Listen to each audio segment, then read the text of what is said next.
las patologías benignas de la próstata, sí, la más común y que por lejos es una de las más comunes realizada, ¿verdad? O pieza recibida en un laboratorio de anatomía patológica es la próstata por un agrandamiento benigno que se denomina hiperplasia prostática.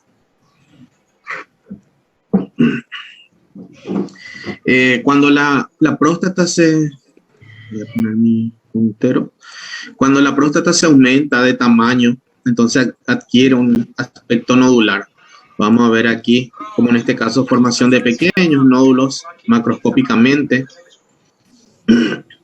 Entonces, por eso se denomina, ¿verdad?, hiperplasia prostática benigna o hiperplasia prostática nodular benigna.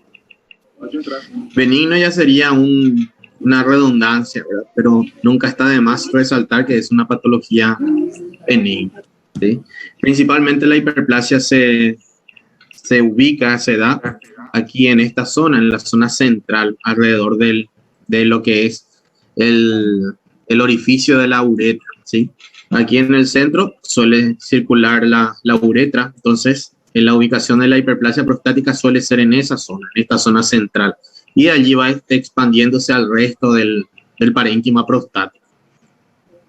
Entonces, como en esta foto, por ejemplo, nosotros vamos a tener estas formaciones nodulares, ¿sí?, que se observan ya macroscópicamente. Aquí se forman múltiples nódulos. Aquí también tenemos otro ejemplo de hiperplasia prostática benigna. Vemos la formación de los nódulos. Y como les dije, la hiperplasia aparecen principalmente aquí en la zona del centro, ¿sí? Entonces, uno de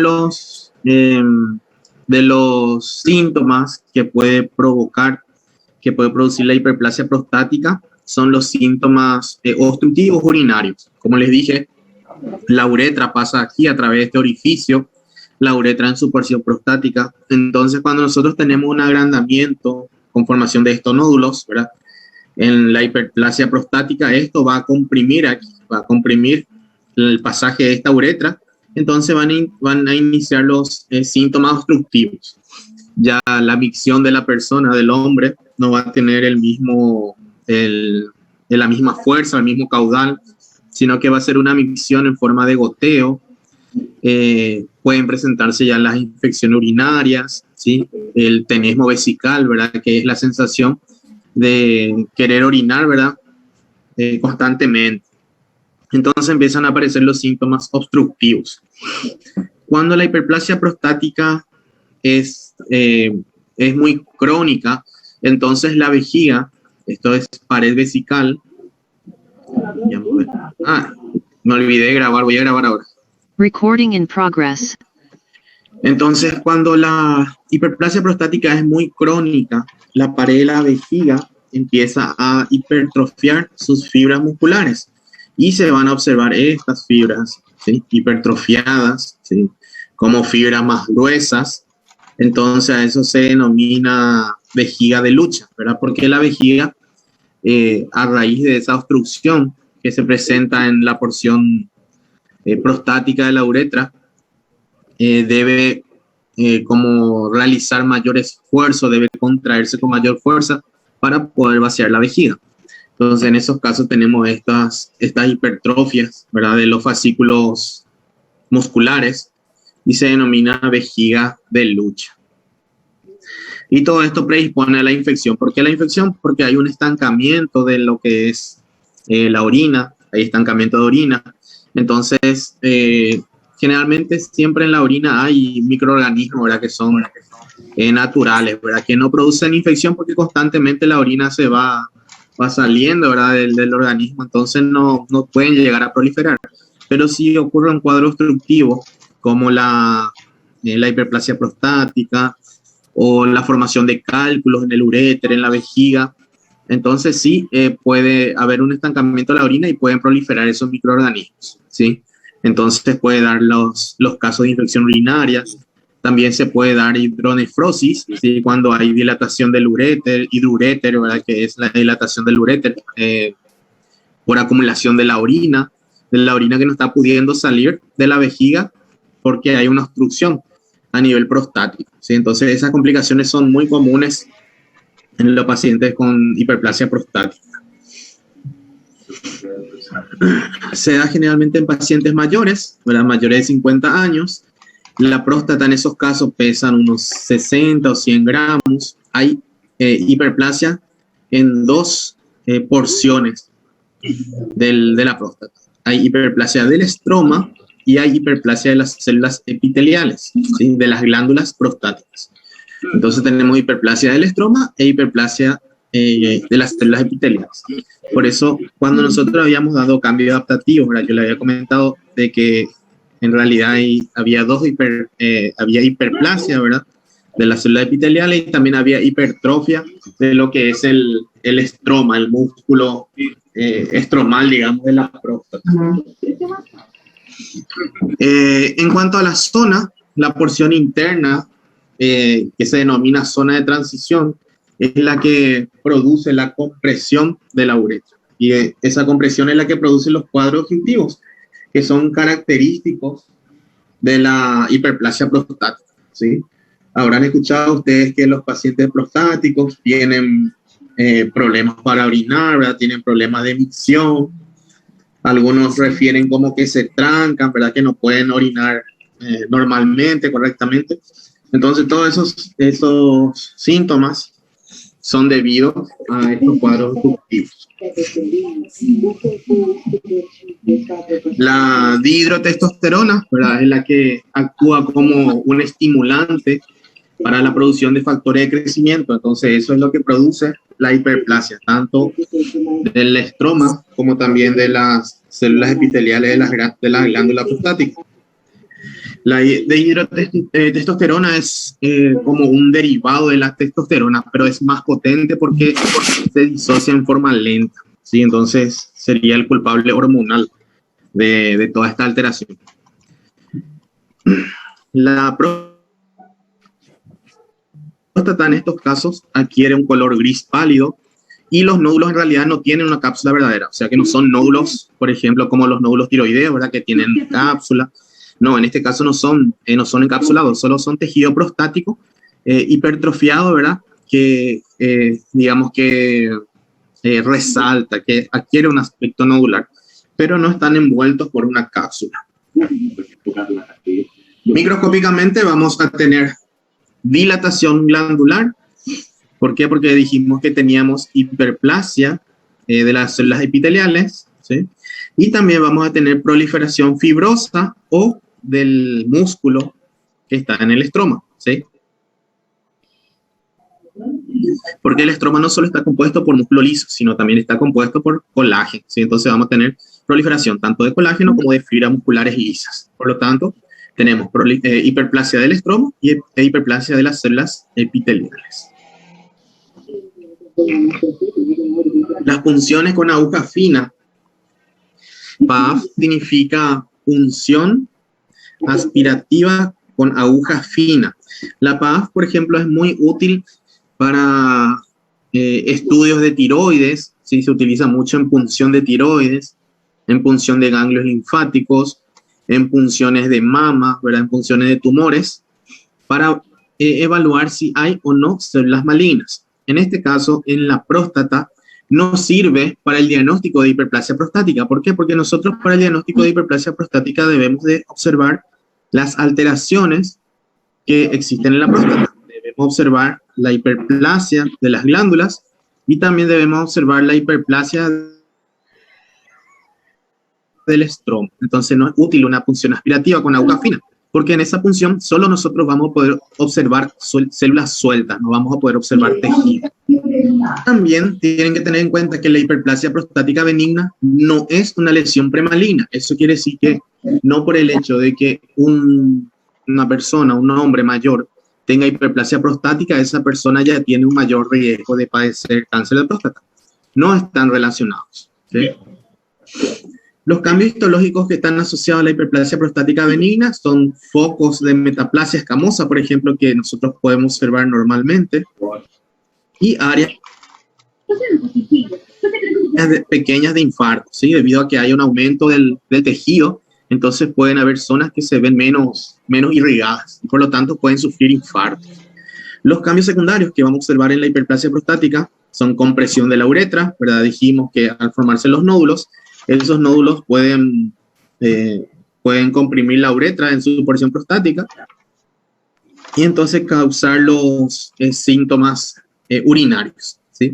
Dificultad la micción, ¿verdad? Después de la compresión de la uretra, eso dificulta la micción porque hay un estancamiento, hay una estrechez allí de la uretra, entonces eso dificulta la micción.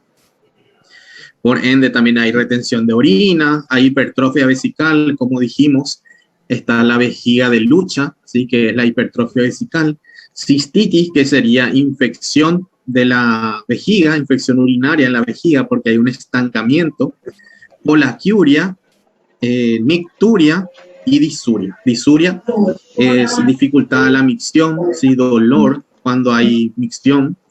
Nicturia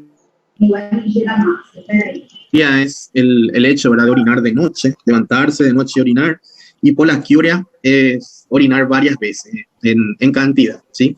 Pero en una medida pequeña.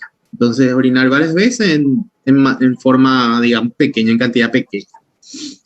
La vejiga en la hiperplasia prostática benigna se va a volver hipertrófica, ¿verdad? Porque va a desarrollar mayor musculatura para poder vencer esa obstrucción que se forma a nivel de la uretra prostática.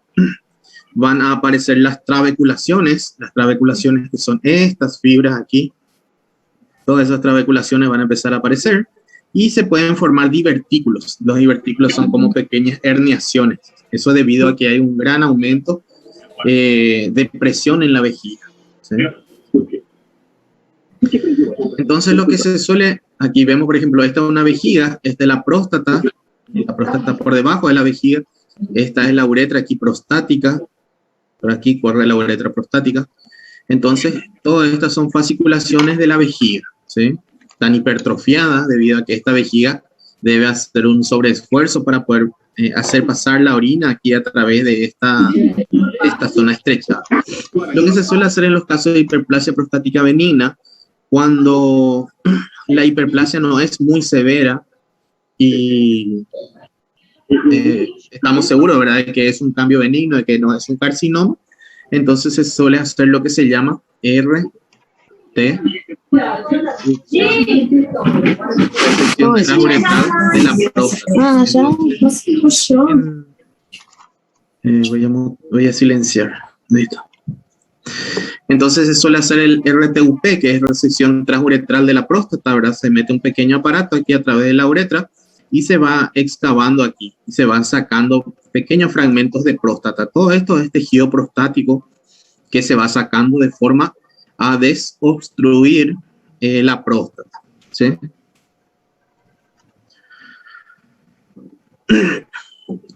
Aquí tenemos una imagen donde tenemos los riñones, riñón derecho, riñón izquierdo. Tenemos los uréteres de aspecto dilatado, el uréter izquierdo, el uréter derecho. Y tenemos aquí la vejiga con todas estas fasciculaciones. Está lleno de fascículos aquí por hipertrofia del músculo liso. Aquí tenemos otra imagen macroscópica de una próstata. Vemos cómo se forman los nódulos. Todos estos son nódulos. Este es un nódulo, aquí tenemos otro nódulo. Aquí tenemos otro nódulo, Aquí tenemos otro nódulo. Y esto es lo que queda de la uretra. Fíjense cómo se estrecha marcadamente aquí la uretra. Entonces, esta estrechez, ¿verdad?, causada por la compresión de estos nódulos es la que causa todos los síntomas obstructivos de la uretra. Microscópicamente, nosotros vamos a tener, dijimos, una glándula prostática hiperplásica, ¿verdad?, aumentada de tamaño por hiperplasia de las células epiteliales. Y también vamos a tener una alteración en el estroma. Esto es el estroma. ¿Sí? El estroma está constituido aquí por músculo liso y por fibras de colágeno. Un momentito. 2 minutitos, espérenme, por favor.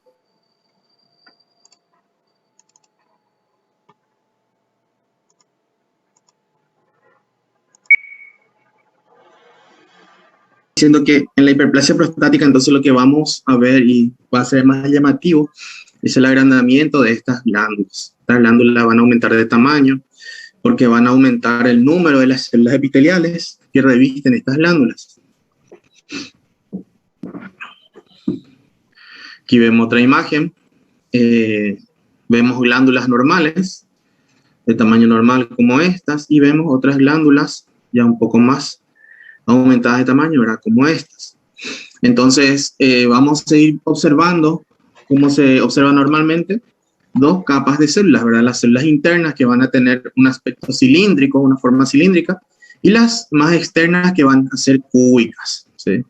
Vamos a ir observando dos capas de células epiteliales en las glándulas prostáticas. Aquí tenemos otra imagen. Aunque parezca, ¿verdad?, que tienen una arquitectura papilar. ¿Se acuerdan de la arquitectura papilar? Que era cuando teníamos el eje fibrovascular revestido por el epitelio, ¿verdad? En este caso, en la hiperplasia prostática, a pesar de, ¿verdad?, de que el aspecto es papilar, no son estructuras papilares, ¿sí? Esto que está aquí no es una papila, no es un eje fibrovascular con revestimiento epitelial, ¿sí? Aquí tenemos otra imagen donde podemos observar estas concreciones, ¿verdad?, que son los cuerpos amiláceos, ¿sí? Se observan normalmente en la luz de la próstata. Entonces vemos cómo aquí se van agrandando las glándulas prostáticas, siempre revestido de un doble epitelio, ¿sí?, con los cuerpos amiláceos en su luz. Pero no tenemos características malignas. Ya después en el carcinoma de próstata les voy a citar, ¿verdad?, cuáles serían las características malignas, pero esas no están presentes en estas patologías. Solo vemos los cuerpos amiláceos, los agrandamientos en las glándulas prostáticas y la hiperplasia, ¿verdad?, también del músculo liso y del estroma de colágeno.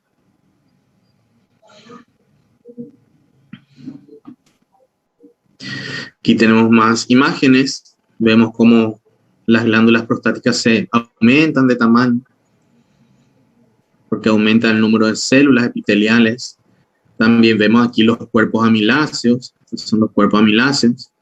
Son de un color rosado. Y aquí vemos los acinos. Todos estos son acinos de glándulas prostáticas, ¿sí? Ahora, dentro de los tumores de próstata, nosotros vamos a observar que la próstata, ¿verdad?, cuando presenta un tumor, entonces generalmente se presenta el tumor solo, no suelen coexistir, digamos, o sea, no suelen estar presentes focos de hiperplasia y focos de carcinoma, porque como dijimos, el carcinoma no es considerado una lesión premaligna, entonces no es una lesión que evoluciona hacia el carcinoma, ¿sí? Cuando nosotros observamos macroscópicamente el carcinoma de próstata, vamos a observar pequeñas áreas blanquecinas como estas que corresponden al tumor, ¿sí? Esto es tumoral. Todas estas áreas que son más blanquecinas aquí forman estos nódulos. Todos estos son tumorales. Y no siempre el carcinoma de próstata va a aumentar el tamaño de la próstata. Sí va a aumentar su consistencia. Eso quiere decir que si se realiza el tacto rectal, ¿verdad? Normalmente la próstata a la palpación, si nosotros palpamos con el dedo, tiene una consistencia elástica como de una goma. En los cuadros de carcinoma de próstata ya suelen ser más duros, ¿sí? Suelen tener digamos, una consistencia ya bien firme, sólida o pétrea, así con, digamos, de piedra. Entonces esa es una de las cuestiones que se tiene en cuenta cuando se hace el tacto rectal, ver si la próstata tiene una consistencia gomosa, ¿verdad?, una consistencia elástica, y si tiene superficie firme, y diferenciar eso de los cuadros de carcinoma de próstata, ¿verdad?, donde la consistencia ya va a ser dura, pétrea, y va a tener una superficie nodular. Acá vemos un fragmento de próstata donde se observa esta tumoración aquí que corresponde a un foco de carcinoma de próstata. A veces estos nódulos, así cuando los carcinomas son nodulares, se pueden palpar en la examinación en el tacto rectal, ¿sí? Pero no siempre. Generalmente lo que se siente es el aumento de la consistencia. La consistencia de la próstata se va a volver bien sólida, va a tener como un aspecto de piedra. Aquí tenemos, esto por ejemplo son nódulos hiperplásicos de hiperplasia prostática. Esto es la uretra aquí. La uretra vemos que está un poquito afectada, ¿verdad? Estrechada a raíz de estos dos nódulos que se observan aquí en la próstata. Y en esta zona, aquí por fuera, vemos esta área blanquecina que corresponde a tumor. Sí, esto es una zona correspondiente al tumor. También aquí, que corresponde al adenocarcinoma de próstata. Entonces, los criterios diagnósticos para el carcinoma de próstata, nosotros tenemos criterios diagnósticos microscópicos, ¿verdad? Que es lo que nosotros debemos buscar, y si se encuentran, van a hacer el diagnóstico de cáncer de próstata. Por ejemplo, acinos que infiltran el estroma pancreático, ¿sí? Que estén entre glándulas benignas. Ese es un criterio diagnóstico, acinos infiltrando el estroma pancreático. Luego tenemos la atipia nuclear, que está asociada, ¿no?, a macronucleolos prominentes. Lo que llama mucho la atención en el carcinoma de próstata es la presencia, si esto es el núcleo, es la presencia de un nucleolo eosinófilo bien evidente, ¿sí? Entonces, generalmente es el criterio que más se tiene en cuenta, el aspecto de las células. El citoplasma suele ser basófilo. El contenido intraluminal pueden tener los cristaloides o pueden tener necrosis eosinófila. No hay capa basal de células, ¿sí?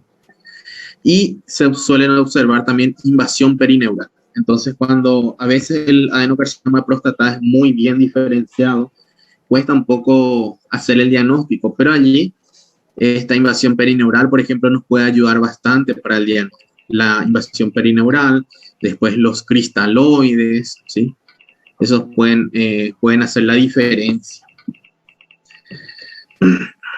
En la clasificación, el adenocarcinoma de próstata se clasifica según el, digamos, patrón morfológico que pueda tener, ¿sí? El patrón morfológico de crecimiento.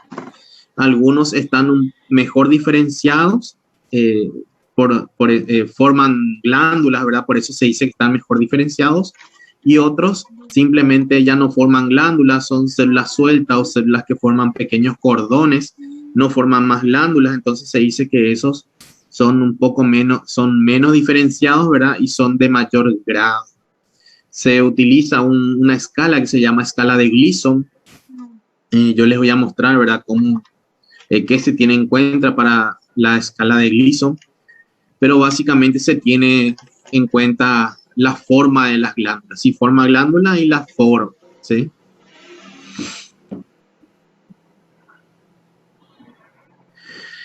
Aquí, por ejemplo, tenemos un adenocarcinoma bien diferenciado. Vemos como estas glándulas son muy similares a las glándulas prostáticas normales. La diferencia está en que estas glándulas se ponen, como se dice, espalda con espalda. Entonces, esta glándula está inmediatamente pegada a esta otra glándula. Es como que dos personas estuviesen de espalda, ¿sí? Y esta glándula con esta glándula. Entonces, a eso se denomina espalda con espalda y es una característica del carcinoma prostático. Generalmente en el parénquima prostático normal, nosotros vamos a tener, si se fijan aquí, vamos a tener estroma entre las glándulas, ¿sí? Cosa que no ocurre cuando existe el adenocarcinoma. En el adenocarcinoma no hay estroma entre las glándulas, por eso se dice que las glándulas están espalda con espalda. También el tamaño de las glándulas va a ser más pequeño, generalmente van a ser glándulas más pequeñas, que van a estar espalda con espalda y que van a tener un nucleolo prominente, ¿sí? Esas suelen ser las características, núcleos vesiculosos, como en este caso, aquí, que dan el aspecto de formar pequeñas vesículas, pierden la capa basal. Aquí debería haber una capa basal que delimita la glándula, sin embargo, eso ya está perdido, no hay una capa basal, es como que no hay una base de esta glándula. Después, las glándulas están espalda con espalda y pueden tener un nucleolo eosinófilo evidente. Después, eso era un adenocarcinoma bien diferenciado. Cuando hablamos de un carcinoma moderadamente diferenciado, hablamos de un carcinoma que forme estructuras con múltiples luces, ¿verdad? Que ustedes ya saben que a esto se le denomina cribiforme, ¿sí? Cuando tiene múltiples luces. Entonces vemos que es como una gran glándula que tiene diferentes luces, ¿sí? Múltiples luces. Entonces a esto se le denomina cribiforme.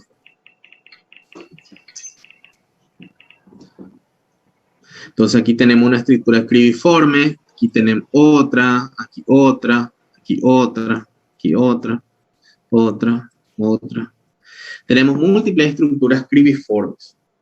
Entonces ese es otro criterio de diagnóstico de adenocarcinoma de próstata, el aspecto cribiforme. Entonces sería para un moderadamente diferenciado. Pero igual ustedes se van a dar cuenta que cuando hablamos de adenocarcinoma de próstata, nosotros no hablamos de un adenocarcinoma bien diferenciado, moderadamente diferenciado, sino que nosotros le gradamos en una escala, que yo enseguida le voy a mostrar cómo se realiza. En un adenocarcinoma pobremente diferenciado, cuando nosotros hablamos de un tumor pobremente diferenciado, estamos hablando de un tumor que se aleja de lo normal, ¿verdad? Que ya no es parecido al tejido normal. Entonces aquí ya, por ejemplo, vemos que no hay formación de glándulas, ¿sí? No hay glándulas formadas aquí, simplemente hay células tumorales como todas estas que están sueltas, forman pequeños cordones, ¿sí? Son todas células tumorales sueltas que forman pequeños cordones. Ya no hay formación de glándulas. Entonces, esto sería un adenocarcinoma pobremente diferenciado. Bien diferenciado son las células que forman glándulas, donde tenemos los criterios, ¿verdad? Espalda con espalda, núcleo vesiculoso, nucleolo prominente, ¿verdad? Eosinófilo, pérdida de la lámina basal. Después, moderadamente diferenciado, teníamos estructura más compleja, ¿verdad? La formación de estructuras cribiformes. Y el pobremente diferenciado, donde ya no tenemos formación de glándulas, simplemente son células tumorales sueltas o que forman cordones. Nosotros dijimos que habían cristaloides, ¿verdad? Que eran también que servían para el diagnóstico, que no es por el hecho de que veamos cristaloides, ¿verdad? Que ya va a ser un adenocarcinoma, sino que generalmente están presentes en los adenocarcinomas. Entonces, estas estructuras aquí son los cristaloides y generalmente están presentes en los cuadros de adenocarcinoma de próstata. Entonces, también son muy útiles cuando el tumor es bien diferenciado y cuesta un poco hacer el diagnóstico. Aquí vemos un adenocarcinoma de próstata, ahora está afectando la vesícula seminal. Voy a fijarme si esto tengo. Ah, sí, tengo. Bien. Me fijé nada más si estaba completa mi presentación. Bueno, aquí tenemos un adenocarcinoma ahora de próstata bien diferenciado. Como pueden ver ustedes, es muy difícil diferenciar este tumor de una hiperplasia prostática benigna, ¿sí? Pero lo que nos va a ayudar es que tenemos, normalmente nosotros en la histología de la próstata tenemos una doble fila, una doble hilera de células epiteliales. Sin embargo, aquí tenemos solamente una. Y además vemos que aquí las glándulas, si se fijan ustedes, van a ver que están espalda con espalda, ¿sí? Están juntitas, pegaditas las glándulas, no hay estroma. Fíjense, aquí no hay estroma entre esta glándula y esta glándula, ¿sí? No hay estroma. Si nos acercamos un poco más, vamos a poder observar nosotros las características de los núcleos, ¿sí? Fíjense aquí también, aquí hay una glándula, aquí hay otra glándula, todas están espalda con espalda, están pegaditas. no hay estroma que les separe, ¿sí? Entonces esto corresponde a un adenocarcinoma bien diferenciado. Aquí nosotros tenemos próstata normal y aquí tenemos próstata tumoral, ¿sí? Si se fijan van a ver que en la próstata normal está aquí los cuerpos amiláceos, hay muchos cuerpos amiláceos, todos estos son cuerpos amiláceos. Y aquí están las glándulas, algunas hiperplásicas, ¿verdad? Algunas grandes como estas, otras de tamaño normal. Y aquí está el tumor. ¿Sí? El tumor ya vemos que es un poco más compacto, ya parece más sólido.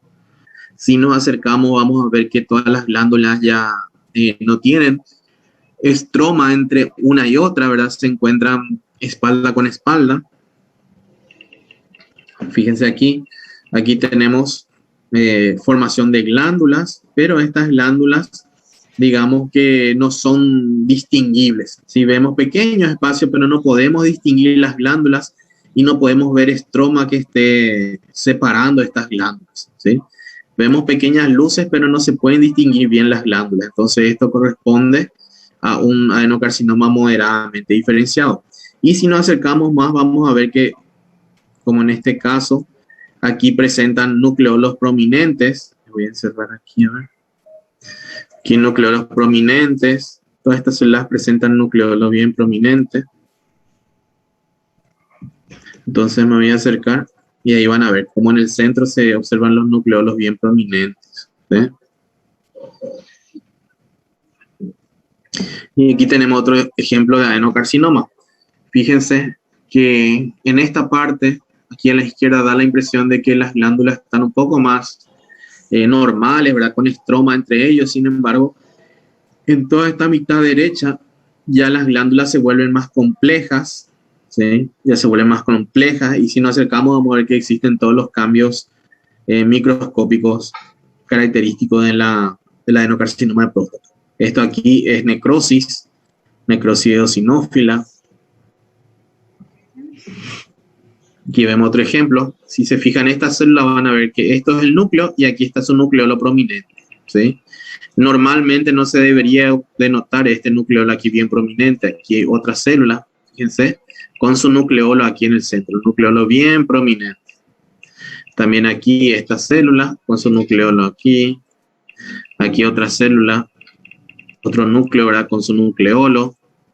Aquí hay otro núcleo con su nucleolo. Entonces vemos todos. Fíjense este núcleo aquí con su nucleolo. Todos estos son núcleolos prominentes, que es una característica del adenocarcinoma de próstata.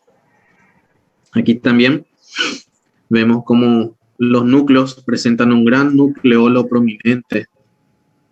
Aquí, fíjense, nucleolo prominente, ¿verdad? Todos estos nucleolos prominentes son característicos del adenocarcinoma de próstata y son un criterio diagnóstico. Fíjense, este núcleo aquí con este nucleolo. También aquí núcleo grande con nucleolo prominente. Entonces, adenocarcinoma de próstata. Aquí también, aquí es mucho más manifiesto su nucleolo prominente. Este es el núcleo y este es el nucleolo. Este es el núcleo. Este es el nucleolo. Aquí también. Núcleo, nucleolo. ¿Sí? El nucleolo prominente es una característica, un criterio diagnóstico para el adenocarcinoma de próstata. Fíjense, todos estos son núcleos y este es el nucleolo. Aquí prácticamente ya no hay formación de glándulas. Podemos ver que se observan algunas estructuras glandulares, ¿sí? Este ya es un adenocarcinoma de alto grado, es un entre moderado y pobremente diferenciado. Si bien aquí se forman todavía glándulas, por ahí aquí también. Tenemos esta zona donde simplemente forman pequeñas hileras, pequeñas filas de células tumorales. También aquí, pequeñas filas de células tumorales. También aquí, sí, todos son filas de células tumorales nada más. Aquí tenemos otro carcinoma. Fíjense, todas estas son células tumorales que están sueltas, están formando pequeñas hileras. Entonces, este es un pobremente diferenciado. Todas son células tumorales, forman pequeñas hileras o se encuentran sueltas. Es un pobremente diferenciado. Fíjense aquí estas glándulas donde observamos mitosis, mitosis. Después, aquí hay otra mitosis. Vemos aquí estos núcleos. Este es un núcleo con su nucleolo bien prominente. Aquí. Después lo mismo aquí, el núcleo con su nucleolo bien prominente. Aquí núcleo hipercromático. También aquí vemos un núcleo con el nucleolo bien prominente. ¿Sí? Entonces todas estas células son células tumorales. Aquí vemos otras células también que forman pequeñas hileras. Forman pequeñas hileras, ya ni forman glándulas. Entonces cuando no forman más glándulas hablamos siempre de un adenocarcinoma pobremente diferenciado.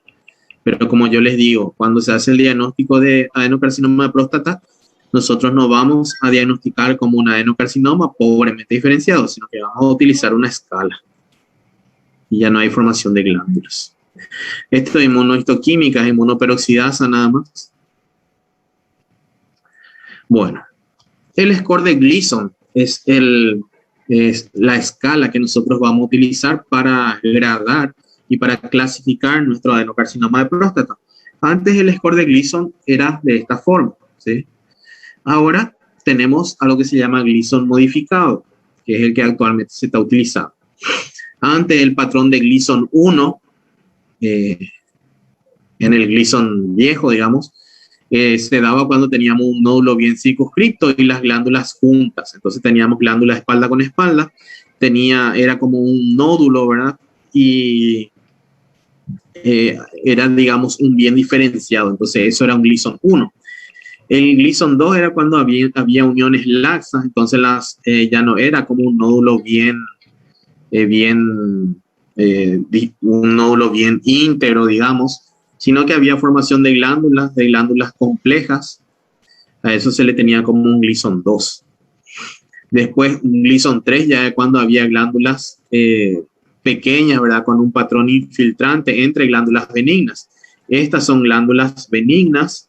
Estas están aquí, son glándulas benignas. Y estas glándulas que están aquí son glándulas malignas que están infiltrando. Todas estas son glándulas malignas que están infiltrando.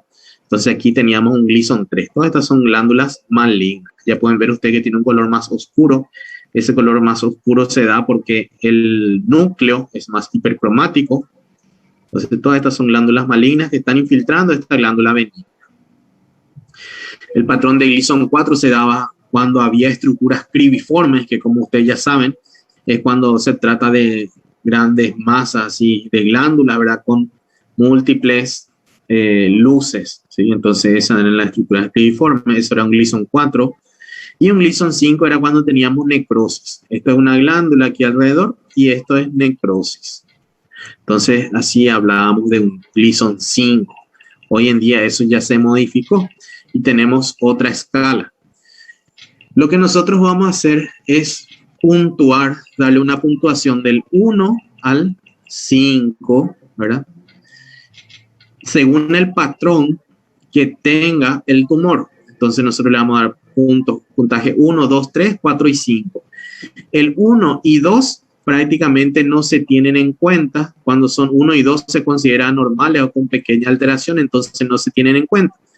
Y lo que vamos a hacer es sumar el puntaje del patrón que se encuentra, del patrón más común, digamos, más común. Por ejemplo, tenemos un puntaje, el patrón más común con un puntaje de 3, entonces sería un 3 más el siguiente más común, que también iría del 1 al 5. Por ejemplo, tenemos los segundos más comunes, una estructura cribiforme. El cribiforme sería un puntaje 4, ¿sí? Ya les voy a dar todos los puntajes. Entonces sería nuestro Gleason en total 7, ¿sí? Por lo tanto, como yo les dije, el 1 y 2 no se tienen en cuenta. Entonces, el menor Gleason de todos va a ser el Gleason 6.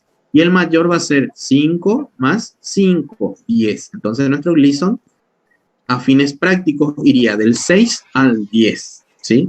Sumamos el patrón más común con el segundo patrón más común, ¿sí? Que aquí sería 3, 4 o 5 más 3, 4 o 5, ¿sí? Entonces podría ser 3 más 3, 4 más 3, 3 más 4, 5 más 3, 3 más 5, ¿sí?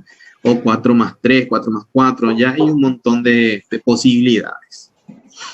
Entonces, a estas estructuras le damos, como le dije, este 1 y 2, esto ya no se utiliza, puntaje 1 y puntaje 2 ya no se da, entonces puntaje 3 de Gleason ya no vamos a tener, estas son consideradas normales, ¿sí? Este puntaje 2 más 3 ya no, tampoco. ¿Por qué? Porque el puntaje 2 ya no se da hoy en día, ¿sí? Entonces puntaje 5 ya no se observa. Nosotros lo que vamos a ver es puntaje a partir de 3. Entonces el menor Gleason que se va a observar es de un 6, que sería 3 más 3. Cuando tenemos un Gleason 6 hablamos de un tumor que tiene estructuras glandulares, ¿verdad?, bien definidas. Como pueden ver ustedes aquí, estos son glándulas bien definidas, que si nos acercamos vamos a ver que tienen las características microscópicas malignas, ¿verdad? Tienen núcleo prominente, además aquí las glándulas están espalda con espalda, si tienen una sola fila de células epiteliales, tienen núcleos hipercromáticos, en fin, tienen todos los criterios, ¿verdad?, de malignidad. Pueden tener cristaloides, pueden tener invasión perineural. Entonces esos son los criterios. Cuando tenemos estas estructuras, todas forman glándulas y en todo el tumor hay glándulas, tenemos un puntaje de 3, ¿sí? Y el segundo más común, nuevamente, sería todas las estructuras glandulares. Pero, por ejemplo, si acá nosotros tuviésemos una estructura cribiforme, así con múltiples luces, entonces sería 3, que le corresponde a todo esto, más el segundo más común, que sería 4. 3 más 4, ¿verdad? Pero en este caso no tenemos esto. Entonces, solo es 3 más 3, ¿sí? Por lo tanto, nuestro Gleason es 6. Gleason 6. Ahora, aquí, por ejemplo, tenemos un patrón cribiforme, ¿verdad? Y tenemos invasión perineural. Como les dije, a veces la invasión perineural hace el diagnóstico cuando se trata de tumores bien diferenciados, en los que cuesta un poco hacer el diagnóstico histológico. Si vemos estas glándulas, por ejemplo, aquí estas glándulas están invadiendo este nervio. Todo esto que está aquí es un nervio, ¿sí? Entonces, estas glándulas están invadiendo este nervio. A esto se denomina invasión perineural y también es útil para realizar el diagnóstico. Aquí tenemos la escala de Gleason modificado. Patrones 1 y 2 no se debe utilizar para las biopsias, ¿sí? ¿Por qué? Porque algunas de ellas son lesiones benignas y son limítrofes. Recién vamos a utilizar desde el patrón 3, 4 y el 5, ¿sí? El 3 dijimos cuando hay acinos bien formados, ovoides que están bien circunscriptos. El patrón 4 cuando hay glándulas cribiformes, ¿sí? Más grandes que las glándulas benignas, ¿verdad?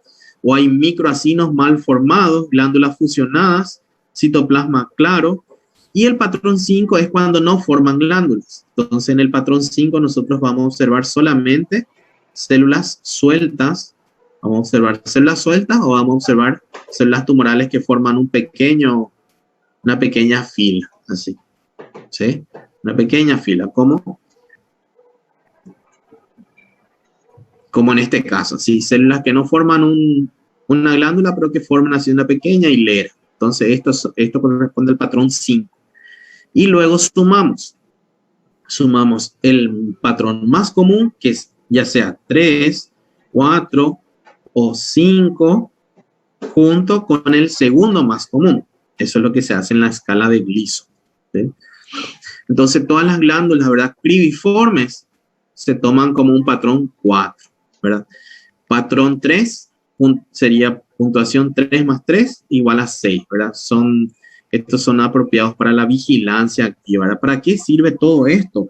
Sirve para tener una conducta, si al paciente se le opera o si al paciente ya no amerita la operación, ¿verdad? Y amerita nada más un tratamiento, digamos, paliativo o un tratamiento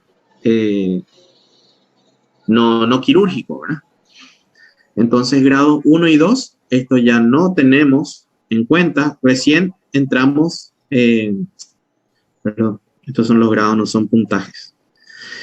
Tenemos, por ejemplo, un tumor grado 1 cuando tenemos un Gleason 6, ¿sí? Sería un grado 1. Un tumor grado 2 cuando tenemos un Gleason 7, ¿verdad? Donde nuestro más común sería el 3, donde hay formación de glándulas, como esta formación de glándulas, y estructuras cribiformes como estas. Allí tendríamos un patrón grado 4 y serían 7 en total. Sería un grado 2. Grado 3 ya tenemos como el patrón más común el cribiforme y segundo el que forma glándulas. Sigue siendo un 7, pero en este caso el más común es el cribiforme. Grado 3. Grado 4 ya tenemos puntuación de 8. Puede ser 3 más 5, 5 más 3 o 4 más 4. Y un grado 5 ya es cuando tenemos 9 o 10, ¿sí? Que puede ser 4 más 5, 5 más 4 o 5 más 5. Estos son los grados, ¿sí? Ahora, según ese grado tenemos aquí, bajo riesgo es un Gleason menor a 7, ¿sí? Entonces nuestro bajo riesgo va a ser solo grado 1. Riesgo intermedio ya es Gleason 7, ¿sí? Y alto riesgo es Gleason mayor a 7. O sea que este es bajo riesgo. Después, estos dos son riesgo intermedio. Y desde aquí, ¿verdad? Mayor a 7 ya tenemos alto riesgo, ¿sí? Generalmente, a partir del Gleason 8, los pacientes ya no se operan.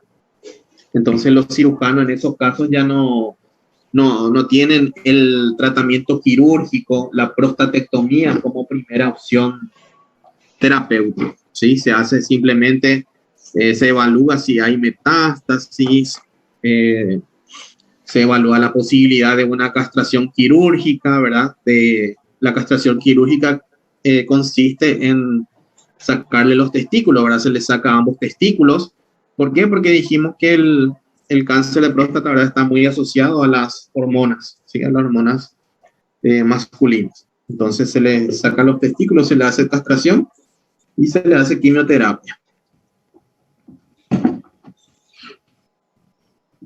Entonces tenemos bajo riesgo, riesgo intermedio y alto riesgo ya es 8 para arriba, ¿sí? O sea, mayor a 7. Aquí tenemos, por ejemplo, una metástasis a la columna vertebral. ¿Por qué a la columna? Porque generalmente el cáncer de próstata suele hacer metástasis a los huesos. Entonces, los huesos sacros, ilíacos, la columna, suelen ser los lugares, ¿verdad?, de mayor metástasis. Vemos como aquí ya están más radiodensos. Todo esto corresponde a metástasis. Aquí vemos, estos son pequeños focos metastásicos en los huesos, en las vértebras. Todos estos son foquitos metastásicos. Esto es hueso, ¿sí? Y estos son células tumorales. ¿Dónde está mi puntero? Aquí está. Entonces aquí vemos todas estas celulitas tumorales. Son células tumorales que están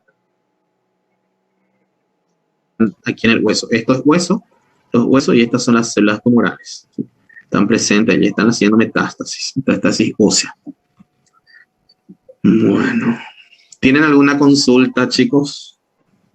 Aquí el Gleason, no sé si les quedó se les quedó bastante claro el tema del Gleason. En el Gleason, nuevamente les voy a repetir lo que nosotros tenemos en cuenta. Voy a poner de vuelta aquí la presentación. Lo que nosotros tenemos en cuenta en el Gleason es la formación de las glándulas, ¿sí?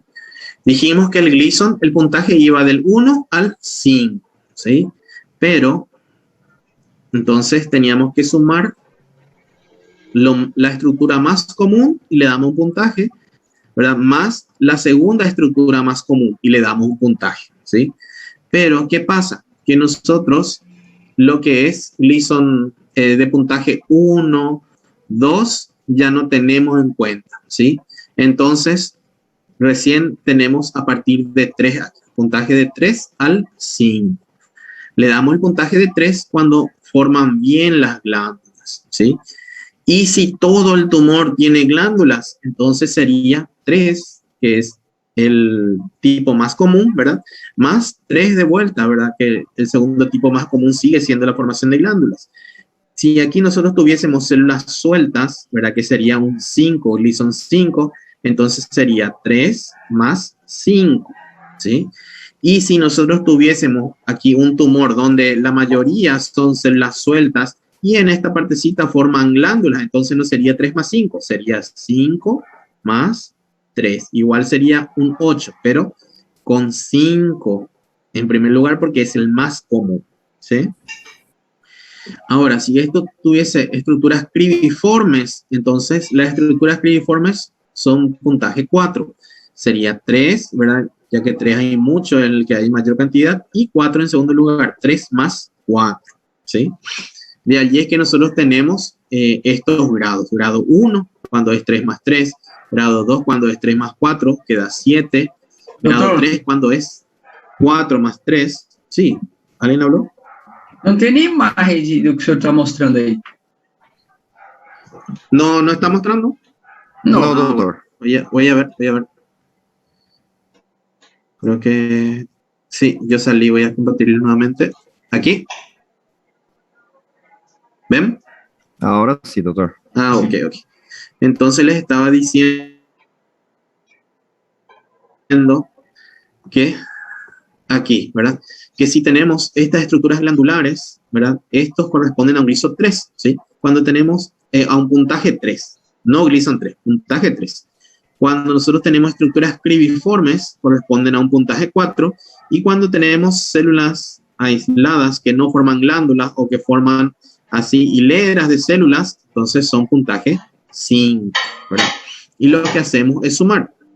Entonces sumamos, si esto es más común y esto es el Doutor, segundo más común, sería 3 más 4. Sí. Só uma dúvida. A invasão perineural, ela é quanto na escala? No, la invasión perineural es un criterio nada más de carcinoma. Ah, sim, perfeito. Eso no altera. Vos puedes tener un Gleason 6 con invasión perineural y puedes tener un Gleason 9 sin invasión perineural, ¿sí? Eso no afecta en nada. Es simplemente un criterio diagnóstico. Entonces les decía que de allí nosotros tenemos nuestros grados. Grado 1, ¿verdad? Que es cuando es 3 más 3, ¿verdad? Sería 6. Grado 2 cuando tenemos 7, pero con el patrón más común de 3, ¿sí? 3 más 4. Grado 3 tenemos 7 otra vez, pero con el grado 4 más común, 4 más 3. Grado 4 ya tenemos 8, donde podemos tener 3 más 5, ¿verdad? O sea, un tumor con muchas glándulas y algunas células sueltas, o un tumor con muchas células sueltas y algunas glándulas, o un tumor con estructuras bien cribiformes, ¿sí? Entonces sería un grado 8. Y el grado 9 y 10 ya corresponden al grado 5, ¿sí? Gleason 9 y 10 ya corresponden al grado 5. Allí tendríamos estructuras cribiformes más células sueltas, o células sueltas más cribiformes, o células sueltas más células sueltas, ¿sí? 9 y 10. Ya no hay formación de glándulas. Y eso sirve nada más para el tratamiento, ¿verdad? Para ver qué se va a hacer con ese paciente. Como les dije, lo que se suelen operar, si es mayor a 7, ya no se suele operar la próstata, el carcinoma de próstata, ¿sí? Si tenemos bajo riesgo, cuando es menor a 7, ¿verdad? O sea, un Gleason 6 es bajo riesgo.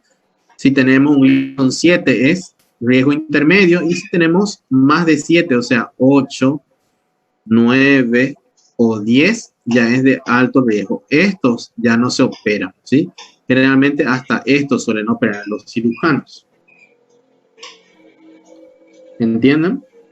Entonces, el score de Gleason es un sistema de puntuación nada más que le sirve al cirujano para ver qué tan maligno o qué tan agresivo es ese carcinoma para que el cirujano pueda tomar una conducta, ¿sí?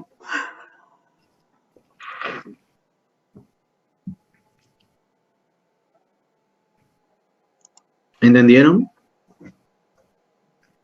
Sí, gracias, doctor. Siempre, Sí, siempre doctor. siempre los criterios va a ser lo que yo le dije antes, ¿verdad? Los criterios son de acuerdo a que formen o no formen glándulas. Si ya no forman glándulas, si son células sueltas directamente, entonces es fácil, ¿verdad? Pero cuesta más cuando son bien diferenciados, o sea, cuando tienen estructuras con un puntaje de 3, ¿verdad? Allí ustedes deben buscar invasión perineural, deben buscar los cristaloides, deben fijarse si las glándulas son espalda con espalda, ¿verdad? O si hay estroma en el medio, ¿verdad? Deben fijarse si todavía hay doble hilera de células epiteliales o ya no. Entonces, todas esas cosas deben fijarse. Bueno, ¿alguna pregunta? ¿Qué tal para mañana? ¿Están estudiando? Sí, muchísimo.